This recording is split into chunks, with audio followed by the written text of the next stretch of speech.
मन में करके ध्यान, कलम दवात हाथ धरे, करते हैं गुणगान।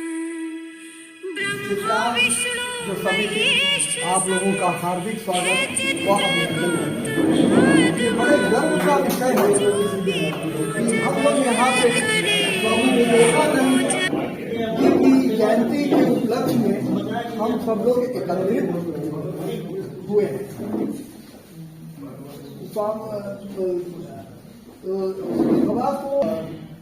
हमारे बीच में महिला समिति भी अभी पूरी जो है रौनक पे है। और आप लोगों को ये जान के खुशी होगी कि पहले जो हमारी गुजरात महिला समिति की अध्यक्षा है, उन्होंने इतना अच्छा प्रयास किया है और इतने लोगों को इन्होंने जोड़ा है। जैसे इसमें जो सचिव वगैरह हैं, अभी इन लोग का व्हाट्सएप ग्रुप हम लोग को मिला नहीं है कि हम लोग इनको लेकिन ये है कि अगर इनको हम लोग अपने मेन समिति से जोड़ लेंगे तो फिर इन लोग को जोड़ लेंगे तो ये सारी गतिविधियां जो है ये संचालित होती रहेगी। लेकिन बात को शुरू करने से पूर्व हम अपने जो हमारे जो विवेकानंद जिनके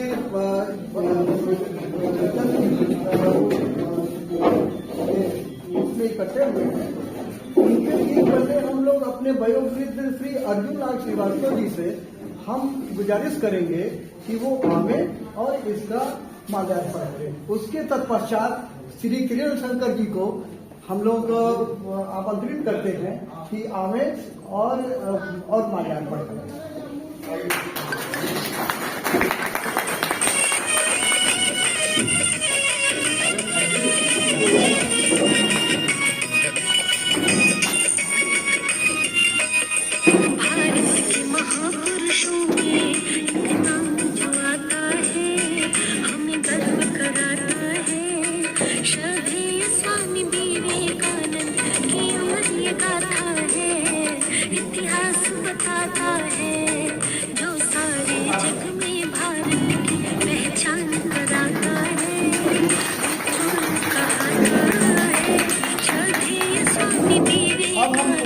आग्रह करते हैं कि महिला समिति सर्वोच्च है, सारी शक्तियाँ इनके पास केंद्रित हैं, तो हम महिला समिति अध्यक्षा से गुजारिश करेंगे कि वो आवे और इसमें माल्यार्पण।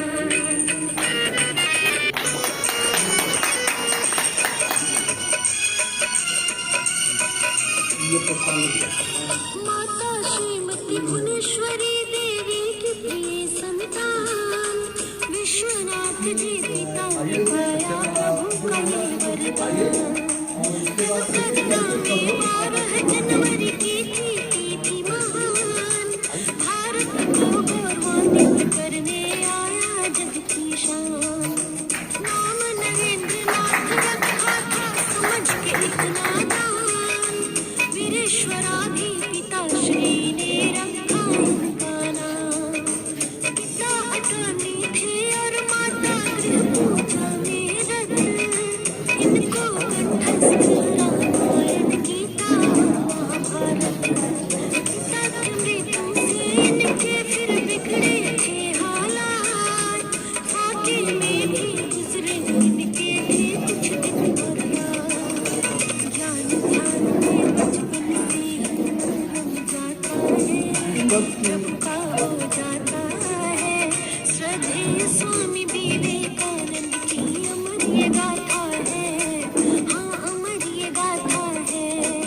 विवेकानंद जी महान है, सृष्टि में उनका शान। विवेकानंद जी महान जाने है सारा जहान।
है सारा जहां देवी का आनंद जी महान जाने है सारा जहां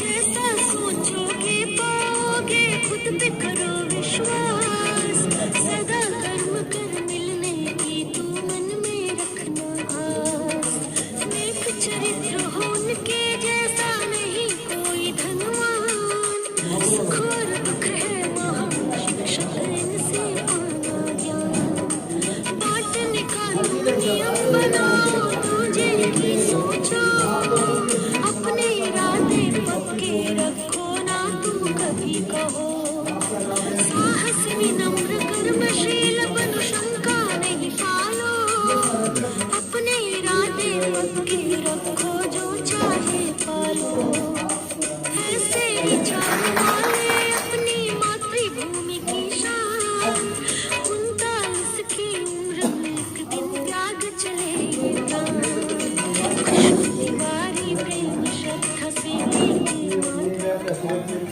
और गाए गाता है श्रद्धेय स्वामी विवेकानंद की ये गाथा है इतिहास बताता है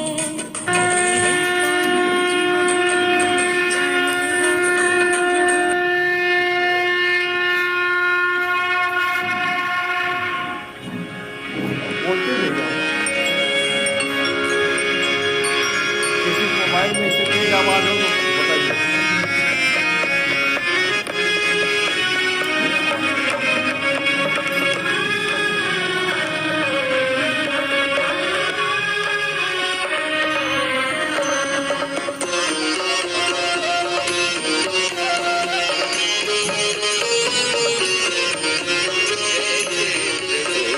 यमेश तब जय चित्रकूट यमेश तब शरणागतं शरणागतं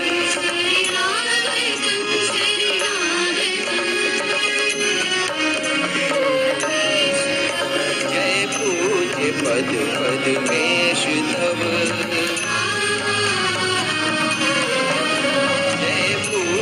पद पद्मेश तब शरणागतं शरणागतं जय चित्रकूट यमेश तब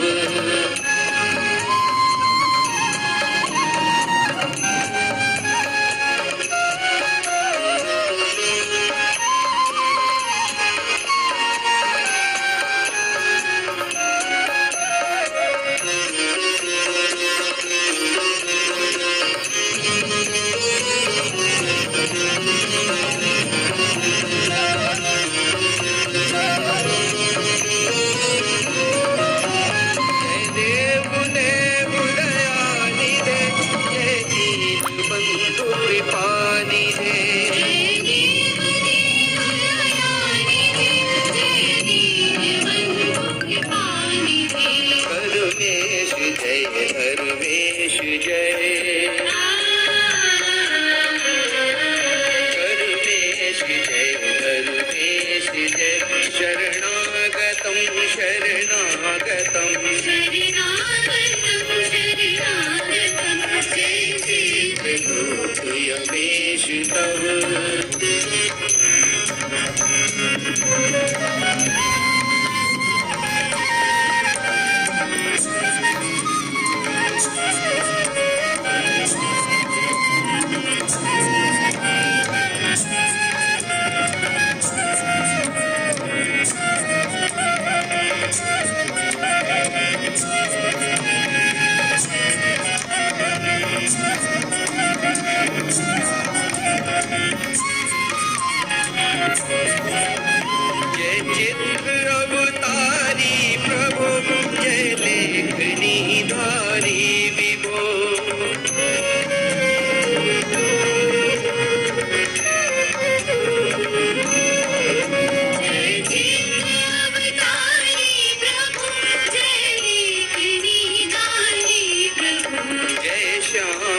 तन चेत्रेश तव जय श्याम तन चेत्रेश तव शरणागतं शरणागतं जय चैत्र गोप यमेश तव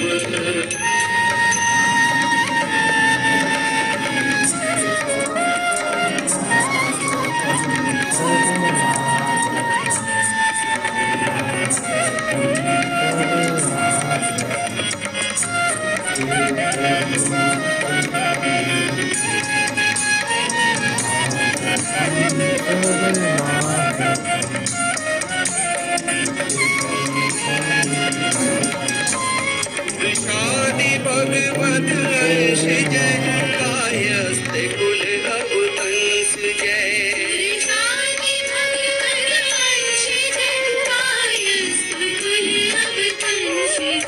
जय शक्ति बुद्धि विशेष तव जय शक्ति बुद्धि विशेष तव शरणागतं शरणागतं जय चैत्र गोप यमेश तव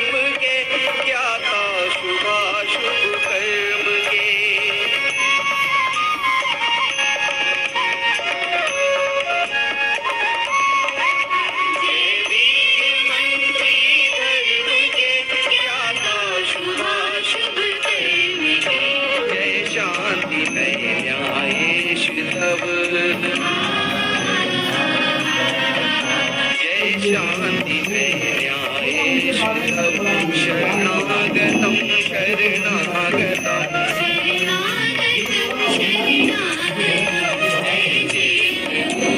यमेश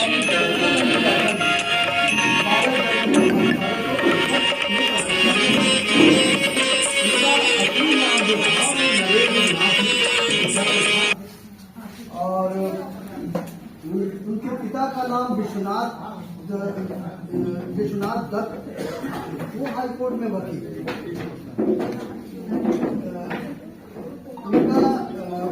उनके गुरु रामकृष्ण परमहंस, जिसके लिए उन्होंने रामकृष्ण मठों की स्थापना अपने गुरु के नाम पे की, क्योंकि जब गुरु आ जाता है किसी के जीवन में तो गुरु ही सर्वोच्च हो जाता है। और ये गुरु के उपदेशों को फैलाना उनको, तो ये सब काम जो है वो और स्वामी विवेकानंद जी ने वो प्रेसिडेंसी कॉलेज जो है कलकत्ता, वहाँ पे उन्होंने शिक्षा वगैरह दी। उसके बाद वो एक उनका शिकागो में अमेरिका में एक भाषण हुआ था जिसमें सभी विद्वान और विचारक इकट्ठे थे। उनकी वेशभूषा को देख करके लोग ये कहे कि ये क्या भाषण देंगे, लेकिन जब वो खड़े हुए तो उनका भाषण वो सभी धर्मों का सम्मान करते हुए और अपनी श्रेष्ठता को जो उन्होंने स्थापित किया, और भाषण जब शुरू किया उन्होंने, तो उसी समय उन्होंने अमेरिकी ब्रदर्स जो सिस्टर शब्द से जो उन्होंने संबोधित किया, उसमें काउंटी हॉल में तालियों की गड़गड़ाहट से गूंजे, क्योंकि वहां तो मिस्टर एंड मिसेस का ही प्रचलन था। पहली बार उन लोगों ने किसी भारतीय सन्यासी के द्वारा ब्रदर एंड जो सिस्टर का संबोधन किया था। ये शिकागो की बात है। और उसी तरह हम वो समाज सुधार का जो उन्होंने काम किया, तो ये समाज जो सुधार में उनका मूल काम बाल विवाह को जो समाप्त करने के लिए उन्होंने कार्य किया, निरक्षरता को समाप्त करने के लिए कार्य किया, निचली जातियों में शिक्षा के प्रसार करने के लिए वो हिमायती थे। उन्होंने कई किताबें लिखी। राजयोग पर, कर्मयोग पर, ज्ञान योग पर और भक्ति योग पर। इसमें राजयोग स्वामी जी की सबसे प्रसिद्ध पुस्तक है। स्वामी जी के कुछ अनमोल विचार थे। उन्होंने कहा कि संगत आपको ऊंचा उठा सकती है और गिरा भी सकती है, इसलिए अच्छे लोगों की संगत करिए। दूसरी चीज उन्होंने लिखा, उठो जागो और तब तक मत रुको जब तक लक्ष्य की प्राप्ति न हो जाए। थर्ड पॉइंट उनका था कि तुम्हें कोई पढ़ा नहीं सकता, कोई आध्यात्मिक नहीं बना सकता, सब कुछ आपको ही करना है। जब अंदर से विचार आएंगे तो आप उसके लिए। चौथा जो सबसे महत्वपूर्ण हमको लगा, सब कुछ खोने से ज्यादा बुरा उस उम्मीद को खो देना है जिसके भरोसे हम सब कुछ कर सकते। ये मुझे ये लाइन थोड़ी हो सकता है आप लोगों को, तो ये भी वैसे तो बहुत सारी चीजें हैं, लेकिन ये बातें कुछ अच्छी लगी। तो अब थोड़ी रूपरेखा भी हो गई और थोड़ा आप लोगों में से अगर कोई अपने विचार प्रकट करना चाहता है तो आप आवे और अपनी बात।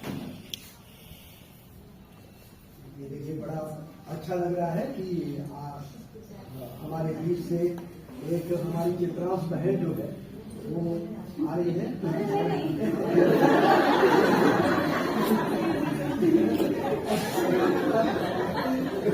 कोई बात नहीं है, कोई बात नहीं है। मैंने समझा कि शायद कुछ बोलने के लिए, तो इसी तरीके से आप लोगों में से ये किरण तो थोड़ा सा हम नहीं तो कुछ आप आशीर्वाद करो। ये सभी के लिए दो शब्द आप बोलो।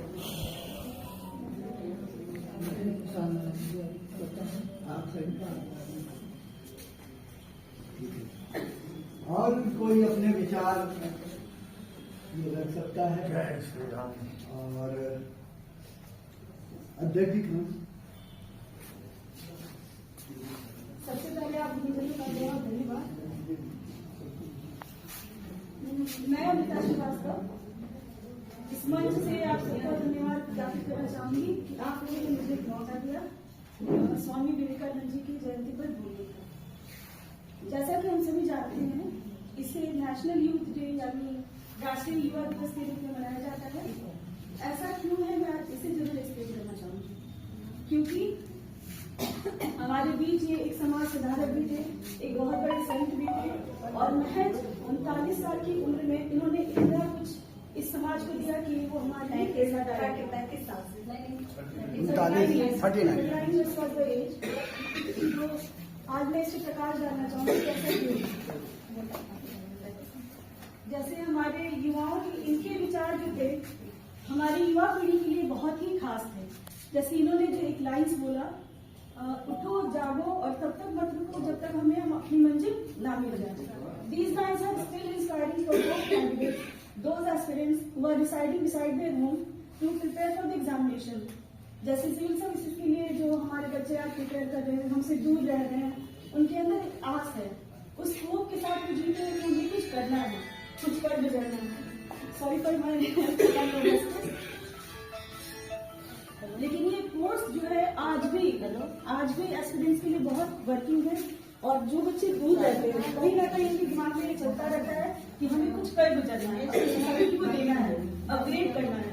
तो ये लाइन्स आज भी इंस्पायरिंग है। उन्होंने कहा, try hard until you succeed. जब तक आप सफल नहीं होते तब तक प्रयास करते रहिए, चाहे वो प्रयास 2 हो, 3 हो, 4 हो, जितने भी, लेकिन सफल होकर कामयाब होकर के लौटे, जो कि बहुत ही इंस्पायरिंग रहा। हर वर्ष 12 जनवरी को युवाओं की प्रेरणा स्रोत स्वामी विवेकानंद जी की जयंती को राष्ट्रीय युवा दिवस के रूप में मनाया जाता है। ऐसा इसलिए क्योंकि स्वामी विवेकानंद के ओजपूर्ण विचार हमेशा से युवाओं को प्रेरित करते रहे। स्वामी जी केवल एक संत नहीं बल्कि विचारक, दार्शनिक, वक्ता और समाज सेवक भी थे और बहुत ही अच्छे लेखक भी थे। इन्होंने स्पेशली राजयोग, कर्मयोग और ज्ञान योग 3 पुस्तकों की रचना की, जिसमें उन्होंने ये बताया कि हमारी युवा अवस्था हमारे लिए कितना महत्वपूर्ण है, because that period is full of energy, full of youth that we can contribute to our society. हम अपने समाज को बहुत कुछ दे सकते हैं और हमें पूरी तरह से एनर्जेटिक होकर के अपने समाज को कंट्रीब्यूट करना है। That is the main motto. उन्होंने सच्ची राह दिखाई कि हमारा और जिसका प्रभाव आज भी भारतीय जनमानस में उतना ही है। राजनीति में राजेंद्र प्रसाद थे, लाल बहादुर शास्त्री थे, इधर कितने हैं। तो जो उस स्तर पर पहुंचे हैं तो कहीं न कहीं उनके अंदर कुछ तो विशेषता रही होगी। अगर ऐसा नहीं होता तो हर कोई तो नहीं पहुंचाता। तो हम जब उनकी जीवनी का अध्ययन करते हैं और उसके बारे में उनके बारे में पढ़ते हैं तो उस लाइन पे और शब्दों पर जरूर ध्यान देना चाहिए कि क्या करके इन्होंने वो स्थान पाया, क्या किया है सब। अगर हम उस तक नहीं पहुंच सकते हैं, उस तक प्रयास तो कर सकते हैं। किसी महापुरुष की जीवनी पढ़िए, उसकी सादगी देख लीजिए। जितने भी आपके राजनेता हुए हैं या साहित्य में हुए हैं या विज्ञान के क्षेत्र में हुए या अध्यात्म के क्षेत्र में हुए, महेश योगी अध्यात्म के क्षेत्र में, स्वामी विवेकानंद, प्रभुपाद, तो इन लोगों के अंदर क्या था? कोई दिखावा नहीं था, बिल्कुल सिंपल। लाल बहादुर शास्त्री फटाफट और फटाफट पहन करके चले गए विदेश दौरे पर। राजेंद्र प्रसाद का आप देख लीजिए, कभी नहीं मिलेगा कि बढ़िया चमचमाता होगा सूट और टाई और ये लगाया हो। विवेकानंद जी पैदा तो हुए बड़े अच्छे परिवार में, संपन्न परिवार में, लेकिन बाद में इनके पिता की मृत्यु के बाद आर्थिक स्थिति इनकी खराब। उस विपन्नता में भी आप सोचिए कि इस उच्च स्तर को प्राप्त करना कितना कठिन काम रहा हो। जिसके पास किराया नहीं जाने, अध्यात्म सम्मेलन में जाना, किराया नहीं उनके पास, पहनने के नहीं, जो मिला वोट किया, लपेट लिया, चल दिया। तो जब हम इनका करते हैं तो ये जरूर देखिए कि इनकी विशेषताएं क्या रही है, हम उससे क्या सीख सकते हैं। मैं ये नहीं कहता कि सब सीख के विवेकानंद हो जाएंगे।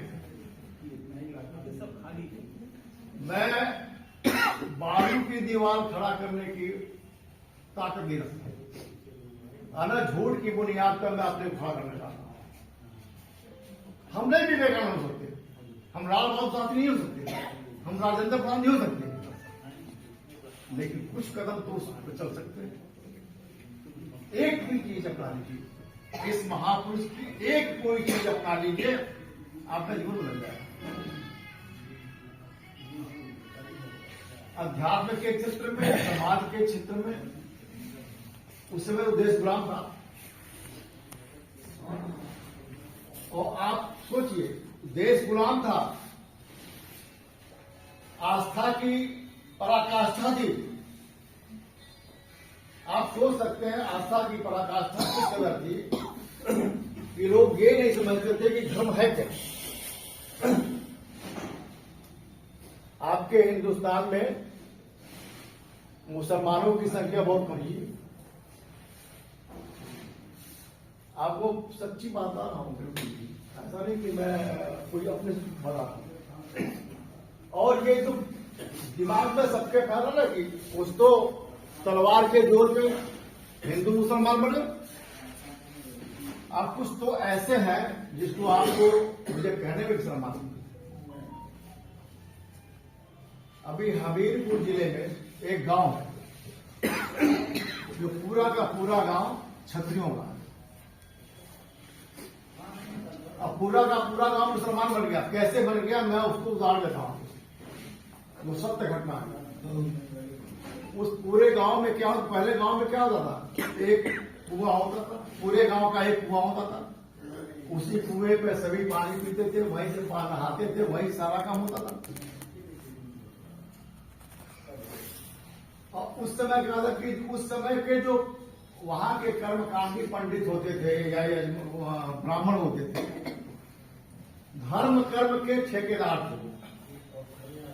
पूजन हवन सबके ठेकेदारी ले ली, इनके अलावा कोई करे जो उन्होंने कह दिया वैसे ही। उसी क्रम में बीच में और दृष्टांत में आपको याद आ रहा हूं, मैंने पढ़ा था कि एक गांव में बच्चे खेल रहे थे, तो खेलते खेलते ईंट पत्थर मारते मारते वो गड्ढा मर गया। अब घर वाले बच्चों के बड़े परेशान हुए कि भैया अब क्या होगा। सब पंडित जी के पास गए, अरे पंडित जी क्या हो गए? अरे लड़का हमारा खेल रहा था, मार दिया, गधा मर गया। अरे बाप रे, बहुत बड़ा दोष लगेगा, क्या करना पड़ेगा पंडित जी? सोने का गधा बनवा दान करो। अब ये सब हो ही रहा था, अब वो सब गरीब आदमी परेशान। तब तक जो है एक लड़का दौड़ता हुआ है, अगा बाबा बाबा कहा? अरे लेकर में संतोष हो रहना है, संतोष रुपया लड़के का नाम था पंडित जी का।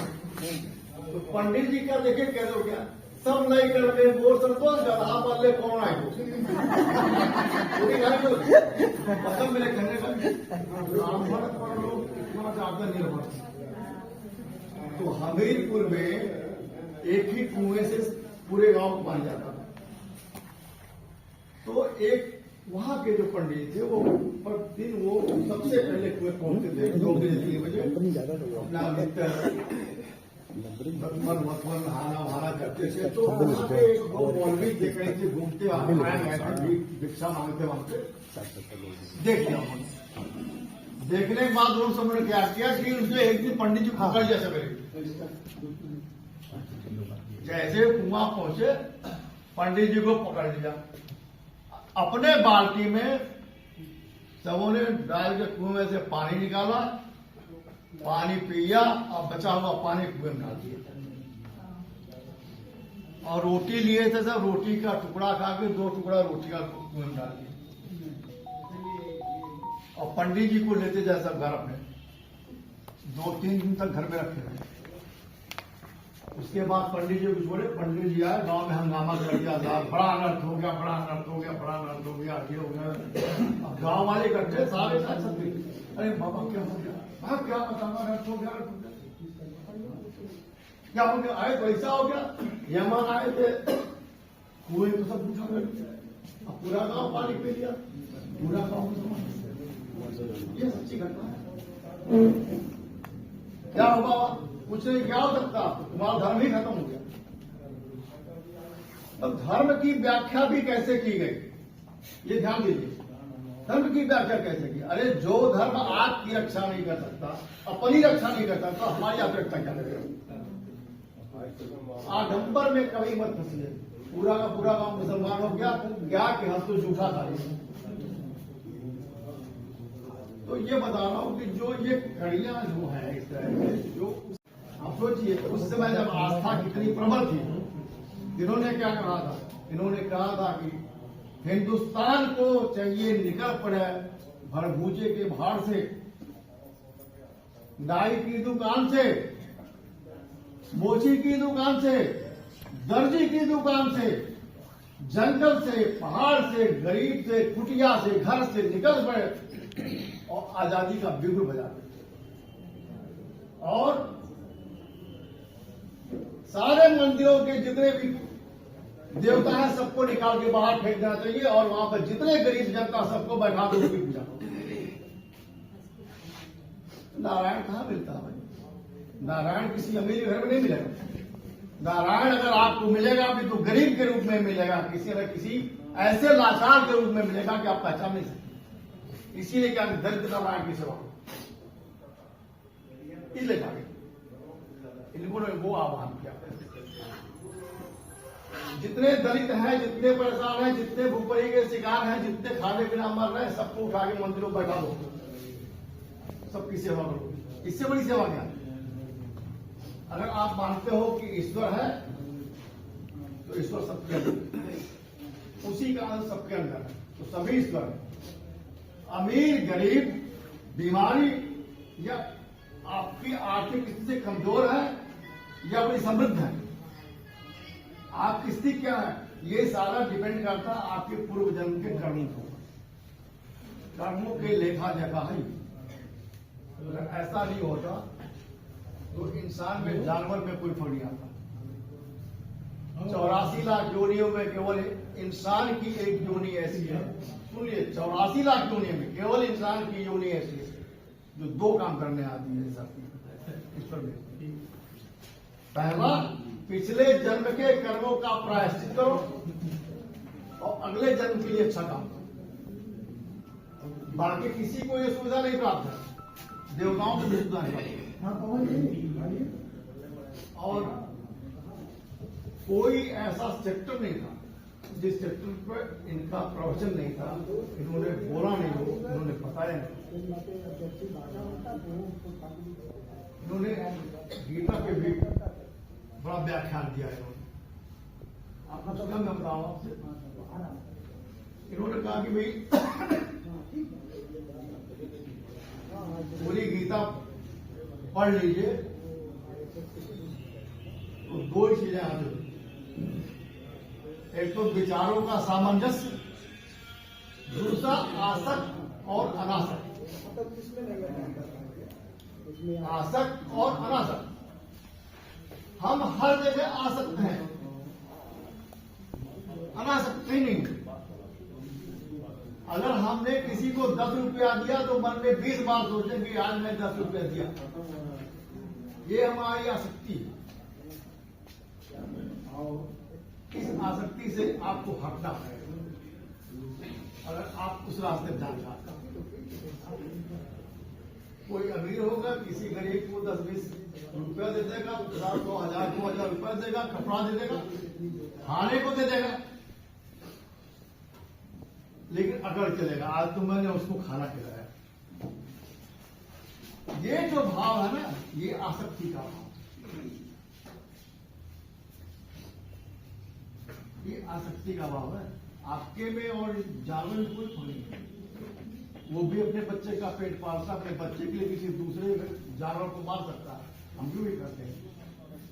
यहाँ कोई किसी का नहीं। हमारी संवेग जो है एक दूसरे का, ये बना हुआ, हम संवेग से बचे, वो संवेग नहीं। कर्म करते हुए भी कर्म ना करिए, ये आज की सबसे बड़ी विशेषता है। हम कर्म करते हुए भी कर्म ना करें, ये कैसे हो सकता है? ऐसे हो सकता है कि आप कुछ भी करिए, छोड़ दीजिए। जब मैंने नहीं किया, ऊपर वाले नहीं किया, मेरी क्या होगा? आप बताइए, कोई आप में से ऐसा बिना उसकी इच्छा के एक सांस ले सकता है? तो हमारी अब क्या हैसियत है? मैं किसी को दे सकता हूँ? अरे उसने जो दिया वही देता हूँ। फूल चढ़ाया मैंने, इनको चढ़ाइए, चाहे शंकर जी को चढ़ाइए, कृष्ण जी को चढ़ाइए। फूल किसने दिया भाई? नेचर किसने बनाया? ये तो धरती ने दिया, उसको ऊपर वाले को बनाया हुआ। फूल भी चढ़ाते हैं इनको, कपड़ा चढ़ाते हैं इनको, चाहे कुछ भी चढ़ा लीजिए, हर चढ़ाते वो इनका दिया हुआ। लेकिन क्या आज मैंने मार्केट से सबसे महंगा फल का प्रसाद चढ़ाया, सबसे महंगा फल। तो ये जो हमारी आसक्ति है ना, जो मेरी सोच है बदल गई। अगर हम महापुरुषों की बात करते हैं, जयंती मनाते हैं, तो उस लिहाज से खुश चाहिए, तब जीवन का आनंद लेंगे। क्या जीवन का देखो, आप जितने लोग आप लोग यहाँ पर, आप सोचते भी मुझे कितने खुशी, आप उसकी कल्पना नहीं कर सकते कि कितनी खुशी मुझे हुई कि मोरे फोन करने पे मैंने फोन कर दिया, मैसेज डलवा दिया, व्हाट्सएप ग्रुप में डलवा दिया। आप उसका इतना बढ़िया रिएक्शन होता है। क्या है, मैंने आपको कुछ दिया तो नहीं है, ऐसा नहीं मैंने किसी को कोई कर्जा दिया हो। क्या है? एक प्रेम, बस एक चीज करता हूँ कि मैं जिसको भी फोन करता हूँ इस आत्मीयता से करता हूं, मैं किसी अपने को फोन करता हूं। ये ध्यान दीजिएगा, फोन करना भी ठीक है, फोन सभी लोग करते हैं। फोन मेरे पास भी 10 सवेरे से आता है, इतने फोन तो मुझे भी अवॉइड करना पड़ता है, मैं भी करता हूं। लेकिन जब ऐसे किसी प्रयोजन के लिए मैं फोन करता हूं, चाहे जिस किसी को भी करता हूं, चाहे महिला हो चाहे पुरुष हो, तो मैं ये सोच के नहीं करता हूं कि एक कमेटी के सदस्य हैं, मेंबर हैं, ये अमीर हैं, ये गरीब हैं, ये बहुत बड़े रईस हैं या बहुत गरीब, कुछ नहीं। मैं ये सोच करता हूं कि हमारे अपने हैं, ये भाव रख के करता हूं और उस भाव का रिजल्ट मिलता है कि आप देखिए।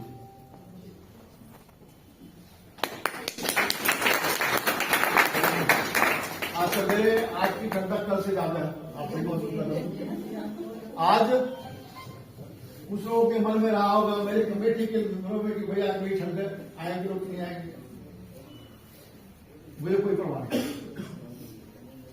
मैंने कहा अगर मैं सच्चा हूं, मेरा आत्मविश्वास सच्चा है, तो लोग आएंगे, क्यों नहीं आएंगे? हम देख रहे भाई ठंडी या सूरज निकला, मैं सूरज उगल होकर निकलेगा, मेरा काम तो उतना नहीं है। अब इतने ठंड में 75 साल, 76 साल, 77 साल, 80 साल के लोग अगर आ रहे हैं यहां पे, तो आप सोच लीजिए कि मेरी उनकी